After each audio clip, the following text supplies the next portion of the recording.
Okay, so very quickly, I want to just give my thoughts on a game that I finished last night. It's an RPG. It's my first contact with the game in this franchise. It's on the Nintendo Switch. It's Shin Megami Tensei V. Now, I played Persona 5 Royal on the PlayStation 4. And I played Persona 5 Strikers on the Nintendo Switch. So I know that technically I have already played some of the games, although those are more like spin-offs of the main lines, right? But a main lines Shin Megami Tensei game, I've never played. This is my first one. And I have to say I am really impressed. Really impressed, really satisfied with my time with this game. And most of my praise goes to the gameplay, to be honest. I loved the music, very atmospheric. I've always said that on RPGs, one of your most important aspects should be your battle music. If your battle music is cool, if your battle music is catchy, then the gameplay is going to be much more elevated because it is going to be enjoyable to go to fights because you got that awesome music playing on the background, right? And this game, holy shit, it didn't disappoint. The soundtrack is phenomenal. It's very atmospheric. It's very tonally appropriate to what's going on, to the world, really contextualized. I really like it. And the boss fights, the boss music, the battle music, it really gets you going. It's really pumping. I don't know, it's really good. It's kind of rock, and it's really good. It's really good. The music, it's really good. I want to give special recognition to the track that plays in the last area of the game in Ueno. Amazing.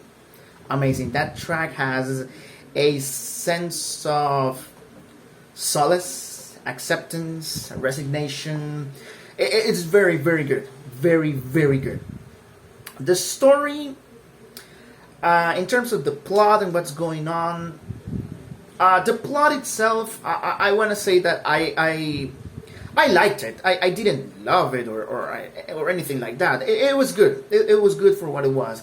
It did a couple of interesting tidbits with the story that I liked. I like how they use the different mythologies and the different demons and all that. I like the characterization of some of the demons. A couple of creepy things going in the background. For example, by the way, spoilers. For example, when in the last act of the game, when the different branches are trying to get the throne for their own, and so the Norse, the Hindu, and the Greek pantheons are going at it, and so they're. When you talk to a Norse demon, I don't remember exactly which one, because what they are doing is they're looking for the other half of their leaders, right? So they're looking for the other half of Shiva, Zeus, and Odin. And so you talk to a Norse god, and they tell you the Valkyries are bringing lots of humans, but they're so small and tiny and weak. They are so insignificant. I don't understand why they're bringing these humans. That's creepy because the connotation is that the Valkyries are bringing children, probably babies even, just to find the knowledge of Odin to turn him into an Ahovino. That's creepy, but it's cool. I like how there are other demons that are very joyful. There are other demons that are very creepy, others that are kind of insane, etc. I like that. I think that my favorite characters were Yakumo and Abdiel. Yakumo because he has a whole screw the gods, screw those humans who are weak. We need a reset.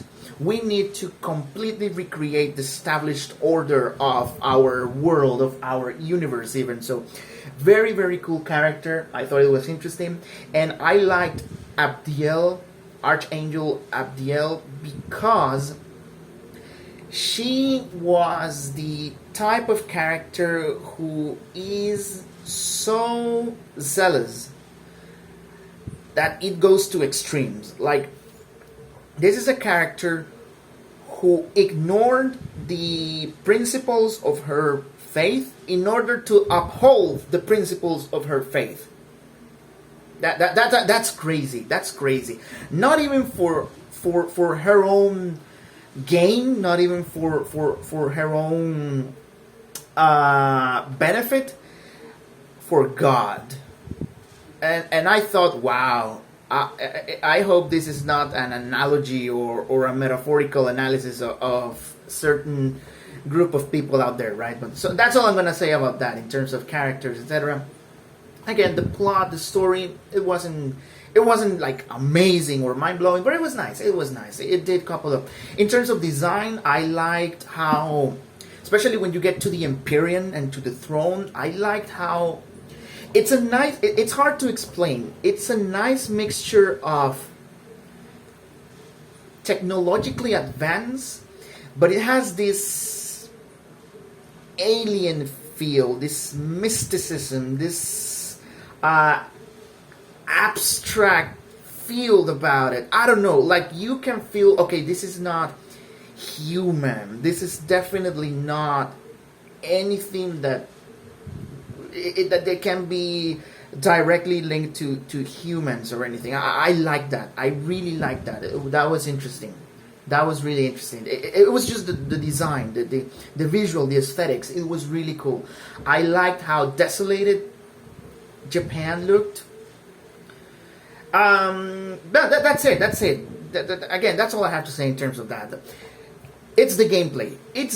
With this game completely blew me away. Now, exploration, I thought it was nice. I thought it was very cool. I didn't like the dungeons. That's one thing that I wasn't particularly a fan of, like the high school, the Demon King's castle, the not the Empyrean. That's, although the Empyrean also counts. The dungeon right before the Empyrean. I don't remember the name, but that one. Good thing is that there's only 4 dungeons in the whole game, so good, because I didn't really care for the design of those dungeons. I didn't think they were really interesting. I would say that the best one was the Demon King's castle, because it had some, I don't know if you could call it platforming or some puzzling with the those things that send you flying. So you have to time yourself perfectly to jump and then get one to push you to another platform, etc. That one was kind of interesting, although it got old very quickly. So in general, dungeons, I started just rushing through them because, again, I didn't really like them. Side quests were nice. Some of them were fetch quests, but most of them were go have a boss fight, an optional boss fight. I like that. By the way, I wasn't able to defeat Shiva. I finished the game without noticing. Good thing I made a save file right before they ask you to choose your ending. So if I just want to go, because I know that I didn't fight Lucifer. I didn't fight Lucifer. I found out about him last night, right after I finished playing the game, where I went online, I watched a couple of videos and whatnot, and I was like, oh shit, I didn't fight Lucifer. So I am definitely gonna go back and do what I missed, but I want to talk about it. But yeah, gameplay. The one thing that I really loved about this game is that as an RPG, as a turn-based RPG, this is probably the first RPG I have personally ever played where debuffs, buffs, status effects, And elemental weaknesses are worth a damn. Like they are actually like, if you don't use these four components in the battle system, you're going to get screwed. You're gonna get fucked up because they are really, really important. Like they are like, I don't know. They are crucial. They are crucial. They can make or they can make your fight or they can destroy your fight. It's really, really good. Very innovative battle system, at least from my perspective. I don't know if Shin Megami Tensei 1, 2, 3, and 4 did something similar, and this one is just reiterating and evolving upon what those games did. So I don't know, but from my perspective, being my first SMT game, I felt like, wow, this is so refreshing. This is so refreshing. So how it works is you get a number of actions. That the number of actions that you get depend on how many party members you have. So you can always have your main character, the Nahovino, and 3 demons. So you have a maximum of 4 party members. So you get 4 actions. You get an attack, you get your skills, you get your items. If you do a critical hit, or if you attack the opponent's weakness, you get a second action. So your character, you can double that action. Now this is not infinite, that will break the game. You only get 1 of those. So if you know what you're doing, you can get 8 actions per turn. Really, really good. Really, really good. Very, very interesting.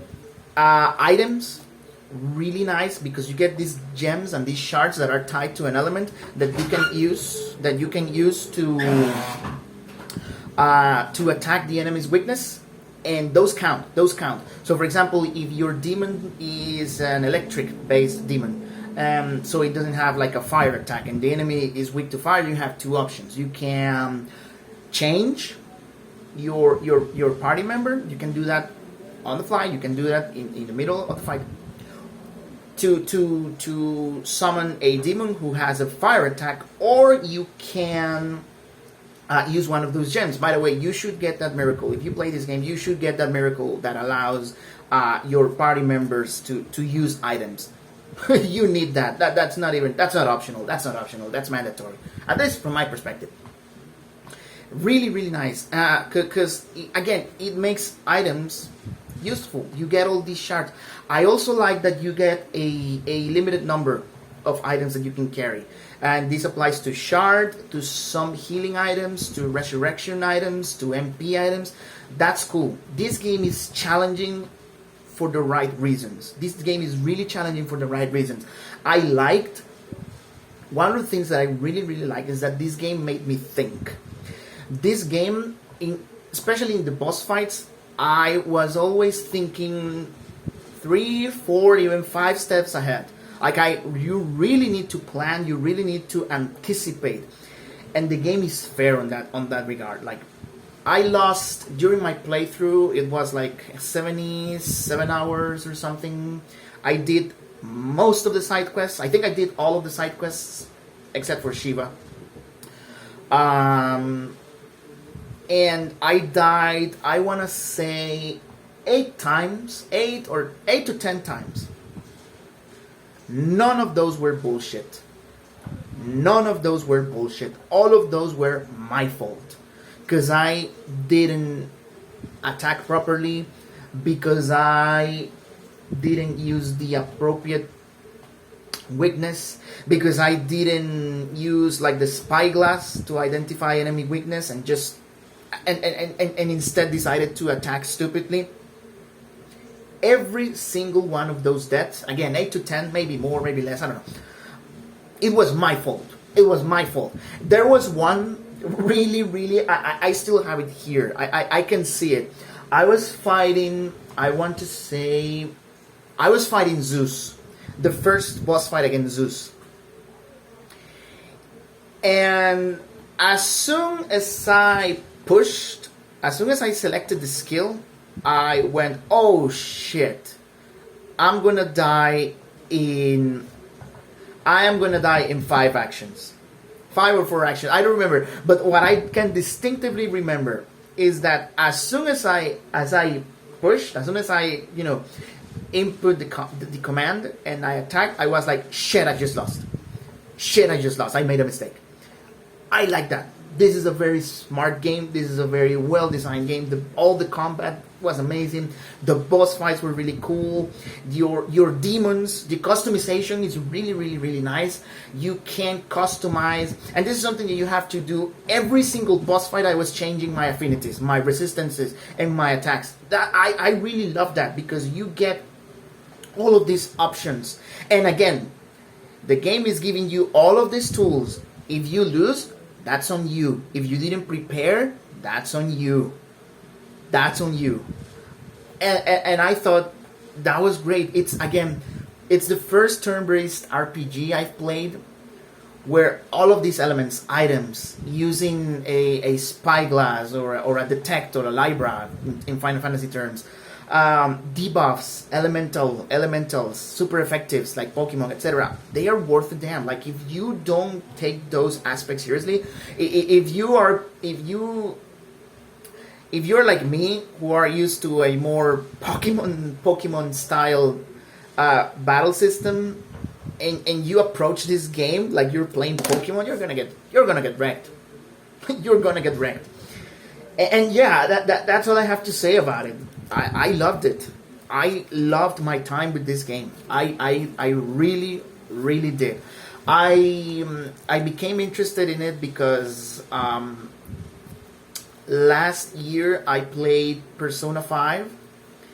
It was my first contact with the whole SMT franchise, and I liked it. I thought it was really different from other RPGs that I played. So I got Strikers, and then when I saw that this one was announced, I knew about the reputation for SMT4. So I was like, you know what? I'm gonna get it. And I got it. I got it on release, but I started to play it recently. I tried it last year as soon as I got it, but I don't remember what I was playing at the time. I think I was playing Final Fantasy VIII and Final Fantasy IX. Yeah, that's what I was playing. So I stopped. But after playing Elden Ring for almost 250 hours, I decided I needed a change, and I was like, you know what? I'll go back to SMT. I'll finish it. And I am not disappointed. I am satisfied.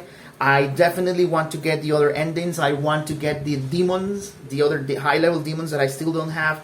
I ended up finishing the game at level 87. I didn't get the DLC, the Mitama DLC that allows you to farm those. So, yeah, great game. That's all I have to say. Great game. If you are a fan of RPGs, if you want a challenge, a fair challenge, a very strategic